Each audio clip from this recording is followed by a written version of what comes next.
So a lot of people knew about the T.I. and Lil Flip beef. Right. Now, there's always been a bunch of different stories about it, but from your point of view, how did that beef really start? Honestly, I really don't know the root of how it started. You know, I really don't know how it shit just came out of nowhere. Honestly, but you know, shit happens. When you look back on it, do you think that you should have handled it differently? You handled it exactly how you should have handled it? What's your take on it? I think I handled it how I should have handled it because, like I told you, like I'm the type of person I don't let my emotions get the best of me. You know what I mean? Like I believe in sitting down, talking, trying to figure a problem out if it ain't, if it ain't at a certain level. You know what I mean? And I feel we handled it the right way. We still standing, and we eventually sat down and talked and had a conversation. And the agreement was, I'm not gonna say nothing else about him, and he ain't gonna say nothing else about me, and we kept it moving like that. But yeah, man, I mean, I come from the battle rapping days, so that's what I do. Like I'm one of the down south artists that take lyrics serious. Like when it comes to the bars and. Because, they look at a lot of down south rappers, they think we don't have bars. They think all we can rap about is popping trunks. And, so that's why I made it a point to come out to New York. And when I was doing a lot of music with Dipset, hanging with Cameron, and did Certified Gangsters with Jim Jones, and got beats from the Heat Makers. And I was on 50 Cent mixtapes. We did a freestyle to Like a Pimp. And, I did the Blade Trinity soundtrack with RZA from Wu-Tang. So, I take that shit seriously, man. So you and T.I. actually sat down and actually had a conversation about the whole thing? Yeah, we sat down. We had a conversation. Yep. Okay, and this was face to face over the phone? Nah, it was a meeting, face to face, Me, him, and Jay Prince. And yeah. We sat down and had a. Why am I not surprised? Why am I not surprised at Jay Prince? It was the third person in this meeting. Right. Okay, so Jay Prince was the one that kind of reached out to the both of y'all and basically said y'all need to work it out? Right. That's how it went. Where did it actually happen? I don't want to give too much details on it. You know what I mean? Because, see, that's the difference between me and most artists. They like to tell every single thing they're doing. I know we doing the interview and I know we fam, but I feel like some conversations are for the camera and some aren't. But we will say it was at an undisclosed location and, cooler heads prevailed. And, at the end of the day, it was some petty shit, honestly, you know what I mean? But that's what grown men do, sit down and figure the shit out, and who knows? Shit, we fuck around, might do some music. You know what I'm saying?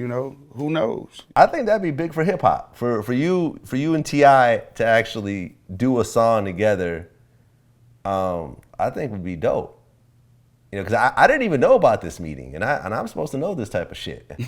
Yeah, that's because I didn't go around, bragging about, hey, we had a, like some shit, man. When you come from the streets, man, some shit you just want under the radar, you know what I mean? Like, that's just how I am, man. I'm a private person. I stay to myself. My circle's so small, it's a triangle. So, certain shit, I don't run to the media and be like, hey, I'm about to donate 200 bikes for Steve Harvey, come film me. I just do my shit and keep it moving. Because at the end of the day, I'm going to get my blessings from God. So I don't look for public glorification, you know what I'm saying? We interviewed Lil Keke about the situation between you and T.I. I wish Flip would have stayed more like a Kirko right now.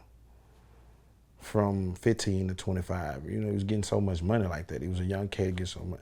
I just think the gangster approach that he took, it kind of backfired against him because we didn't look at him in that kind of light. You know what I'm saying? Now, don't get me wrong, like, this serious though. Like, T.I. came to the city and came in the neighborhood and everything, but it didn't go what he thought. How do you feel about that? Do you feel that's accurate, or do you feel that that's not exactly true based on your point of view?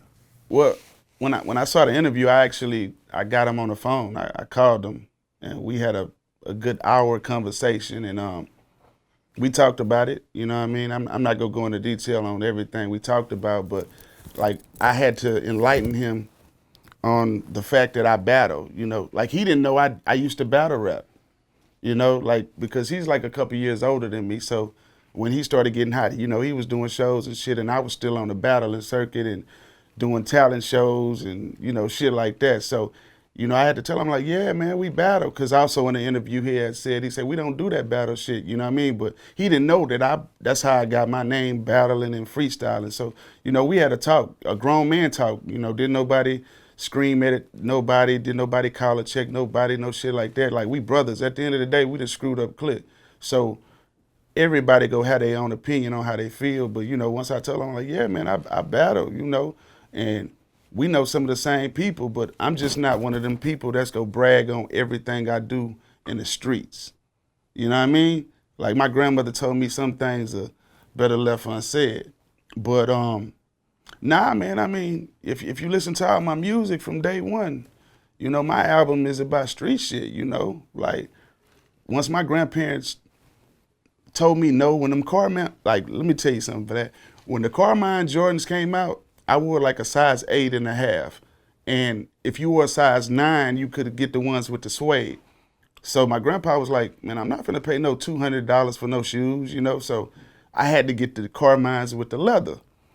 After that day, I told myself, man, listen, ain't nobody go ever tell me no. If I want some Jordans, I'm gonna buy it.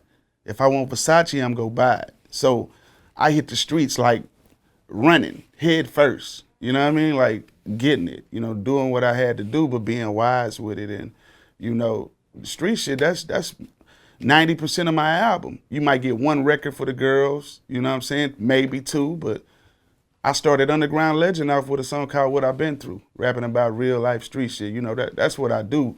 I was always the youngest person hanging around all the OGs. I'm the youngest person in the Screwed Up clique, you know what I mean? So I'm 13, 12, in clubs performing, going on tour with UGK, you know what I'm saying? Then going back to the block, you know what I'm saying? Like just doing all kind of shit, man. But I survived that shit. And, you know, like I said, man, I handled it how I should have handled it because it could have been way worse, you know what I'm saying? And we both still standing and shit, it is what it is, man. You learn from your mistakes, but I don't feel like I made no mistakes on how I handled myself. Because at the end of the day, if you can look yourself in the mirror and be happy with what you did, that's all that matters. If you put on a shirt today and you like how that shirt look on you, when you walk outside, it don't give a damn about how nobody feel about your shirt. If you like it, fuck it. And that's my motto. Well, I feel that after that battle happened, T.I. used it as a springboard to his career. And you know, and one of the things that also, you know, I never asked you about was, what did you think about Scarface jumping on the, you know, the mixtape, the DJ Drama mixtape, when T.I. went at you? Scarface, you know, had a conversation with T.I. that was recorded, that actually was put on the tape. Did you and Scarface have a relationship at that time? I wouldn't say it was a relationship like where we call each other, but we were cordial. I think Def Jam, back then Def Jam, they were trying to get us to sign with the label or whatever. So we met a couple times, and then, you know, Face shouted me out in the Vibe. They had a Vibe come out with a Lee on the cover where he was telling Ludacris, like, hey man, I'm thinking about signing this guy, Flip, man. And Luda like, who? And he's like, the Freestyle King, man, this dude's cold. Like, if you go back and get the Vibe, they got a Lee on the cover when she passed. It's like gray and white. So, you know, he always showed me love. So it kind of threw me for a loop, you know what I mean? But at the end of the day, I still live on the principles. Everybody's entitled to their opinion. You see what I'm saying? See, in hip hop and music, people tend to get mad and take shit like high school people. Like if somebody say something about you, most people will try to put the key in your back and make you say something about them. But guess what? If you try to fight or cause wars behind anything somebody say about you, you gonna be fighting every day. Because at the end of the day, a grown man is entitled to his opinion. You know what I mean? So I don't read into shit too much. You know, if I see people make a move, I just take mental notes and say, okay, boom, I'm watching. But either way it go, man, I don't let that shit faze me, man, or affect me. Did you and Scarface ever have a conversation after that? No, I mean, the only conversations we had was more like, what's up? You know, we speak when we see each other, but we never actually had a sit down or a talk or nothing like that. Nah, because a lot of times when we see each other, it's like in a workplace, you know, like at a show or some shit. I mean, I'm cool with Scarface. I mean, I could reach out to him and say, hey, you know, if you want to talk to Flip, you know, about that, he's willing to talk. If you want to talk, but, you know, if not, I'll leave it alone. Yeah, I'm not really worried about it. I mean, it ain't no sense in opening up no old wounds. I'm pretty much over the shit, and, you know, I'm on some other shit now, you know what I mean? But right. I would like to do some work with him, you know, eventually, you know, if he's open to that. But I know how to be fans of people from afar, you know? Some people feel like if you're a fan of somebody, you got to do a record with them or you got to, you know, kiss their ass. You know, I know how to just be fans of people from afar, you know what I'm saying, and still have respect for them. So, you know what I'm saying? Yeah. I'm not really tripping on that shit, man. That shit like a decade. That's like 10 years old, man. Fuck it. Well, you know, sometimes in hip hop, you see this kind of thing when two artists have a battle, and one of them, you know, gets perceived as coming up on, you know, doing a little bit better than the other. You'll have a fan base that'll start to turn against you a little bit. Like, you know, we saw it with 50 Cent and Ja Rule. We got to see it again with Drake and Meek Mill. I mean, do you think that kind of happened to you a little bit? You know, when you got into the battle with T.I., that since some people felt that T.I. won that battle, that some of your core fans started to kind of not fuck with you afterwards? Well, this is how it is.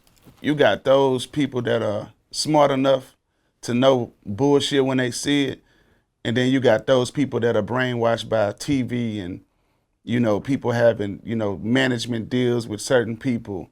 Like, this is the thing, you know what I'm saying? I believe in God, right? And peep this. What I've been instilled and what I instill in my son is no matter how much fame you get, remember who you are. So at the end of the day, I'm Wesley. Lil Flip is a name that I made up and that people call me as well. But I'm Wesley at the end of the day, right? And with that said, I know who I am. And if you fuck with me, you fuck with me. If you don't, you don't. But the difference between me and most artists is, like, I've been a child star. Like, I became, like, known on the scene and shit when I was 14, 15, 16, 17, 18, 19, 20. Most of these artists, they didn't become famous until they turned 30 and 40, some 35. So with that said, when all that shit was going on, I had just had a son. So I was really on some, you know, I was already doing other ventures. Like, I don't plan on rapping forever. You know what I'm saying? Like, I make beats, I produce, I got a tattoo shop, liquor. You know, I got my hands in so much shit, I don't have to go do shows. And so I was already pretty much stepping away from that because I got bored with rap. Like, that's why I'm doing dubstep and EDM and shit like that, techno, because that shit is fun. Like, I get a kick out of doing them festivals and doing those frats. So, you know, everybody entitled to their opinion, but when it comes to mic and hip hop, you know, fuck who managing you, fuck the amount of money that's behind you. When it comes to spitting bars and rhymes and freestyling and coming up with witty shit, man, any feature I done did, I murdered the records. It's records now that I collaborated with people that when my part comes on, the crowd, I perform records with people that I did. And when I do my part, they scream that shit. And when they do their part, they just sit there and look. And so, you know, to each his own, man. You know what I mean? You know, if you're a true fan, you're a true fan. True fans ain't fickle. But the difference between my fans and most people fans, because I've been a star since I was young, I'm on screw tapes, right? So I'm on DJ screw tapes and shit like that. Then I was the first artist out the Screwed Up Click to go do music with the Swishahouse. So not only am I on screw tapes, I'm on Swishahouse tapes. Then I also got on some of those Swishahouse artists' albums, like Big Tiger and OG Run C. So then I got my deal, and then I got the mainstream success. So my fan base is like so fucking scattered because it's some people that just love me for freestyle shit.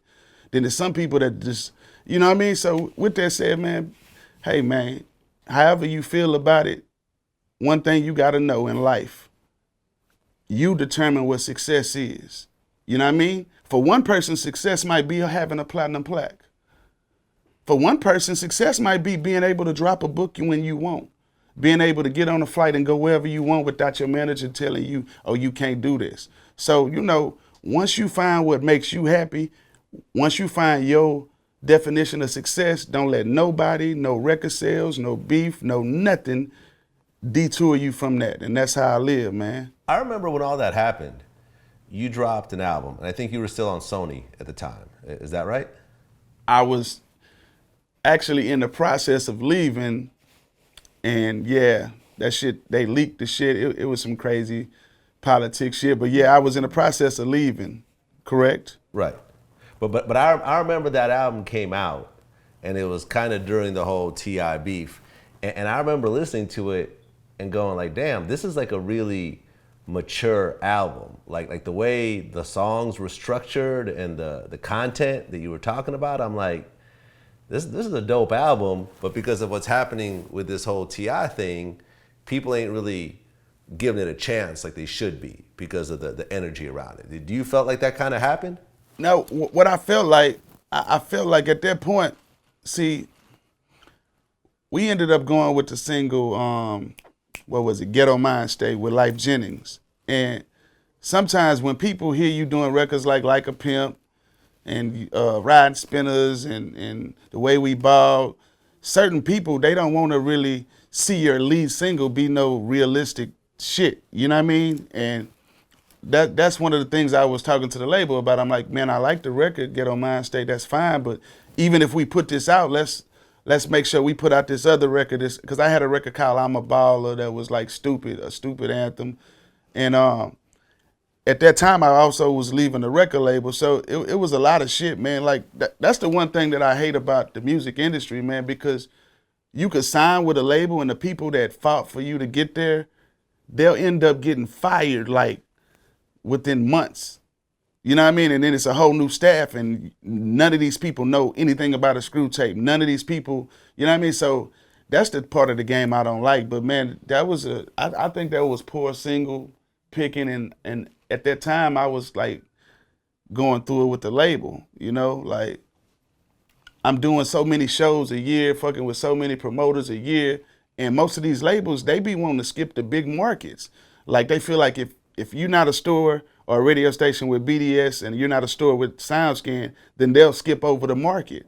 And I'm like, bro, why would we skip over this market when we can sell 5,000 CDs in this one small little town? You know what I mean? Let's still go to the big city. So I used to have a lot of problems with the label with that shit, man. And honestly, I'm one of the first artists, if not the first, but I'm one of the first artists to make a major label pay them to go on a promo run. Like, the major label was trying to make me go on the promo run for 30 days for free. And I tell them, like, listen, man, you go make me miss out on about $150,000. And we came up with a dollar figure, and they paid me to go on my promo run. So I was just that artist that wouldn't say yes to everything. And it kind of ran its course right then and there. So I just got rebellious. Like, well, fuck it. If y'all don't want to listen to me, y'all leak the album, throw the shit out, do whatever you want to do. Because guess what? I'm going to still do my shows, still do my features. And shit, you know how it is. Like, Texas is its own world. Like, I don't even have to leave Texas, even though I leave Texas a lot often.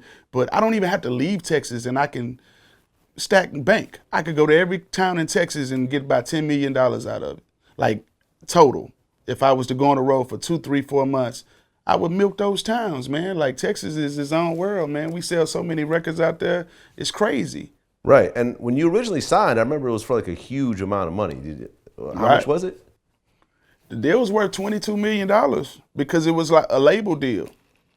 You know, like, it was albums and movies and, you know, different shit, man. And shout out to Steve Rifkin, because he the one who set out to get me and shit. And then as soon as we signed in, like he ended up leaving and shit, man. But that was crazy as fuck, man, because Steve Rifkin, man, he was real, man. Like, he fucked with us, man. He came to the hood. He came to fuck with us, man. He wasn't on no Hollywood shit, sitting behind his desk, you know, acting like he.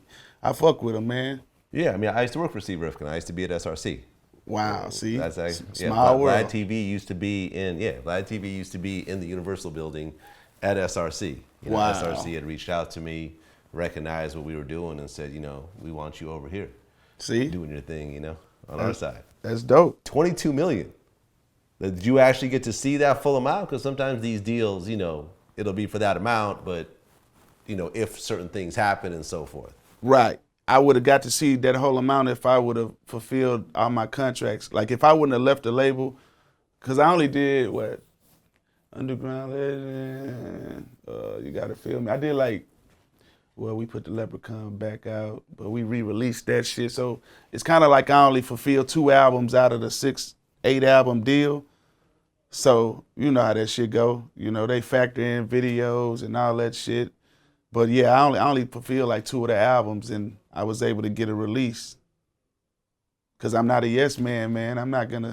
You're not gonna just tell me, you're not gonna just spend $200,000 of my video budget and put me in front of a car and put me in a club and say, there goes your money. Like when I direct my own videos and I write my own treatments and I have my own Canon 7D and red cameras and lights and I know how to edit it, you know what I mean? So sometimes when you too smart, you know, motherfuckers try to make shit hard for you, man. But like I say, man, when God for you, can't nobody stop you. No matter what roadblocks a person try to put in my way, they not go stop me because I'ma outthink them and because I'm a people's person. You know what I'm saying? I'm a king of the people, man. I'm not a tyrant. Now, one of the things that Lil Keke said in that interview also was that I felt like Flip kind of jumped outside of his character, going into some gangster stuff or whatever that he probably could have stayed in his lane and wouldn't happen. And also on the T.I. side of it, I felt like T.I., no matter how much we love you and believe you, you're not gonna be able to come to the city and do that. You know what I'm saying? Like for instance, the whole Texas may be riding with us against something. I mean, the whole Atlanta may be riding with Texas or something that T.I. said, but I don't think that we can get in the car and go to Bankhead. What did he mean by that in terms of Houston really standing up for you at that point? I mean, I don't really know what he meant, but if I had to guess, he's just saying that, you know, I got people behind me just like he got people behind him. You know, if I had to guess on what he was saying, you know, me in this industry, I don't like to speculate because, you know, people take bits and pieces and, you know, chop shit up. You know how this shit done changed since we first met, you know what I mean? But, you know, I guess that's what he meant.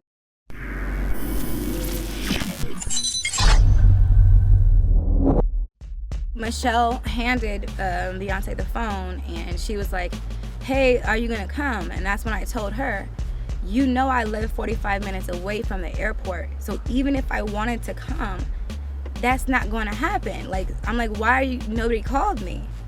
And then she just gave Michelle the phone back. My favorite thing in the book is letting people know that you gotta watch how you treat people, because you can go to a radio station and you can see somebody that's the trash man and you can treat them like shit.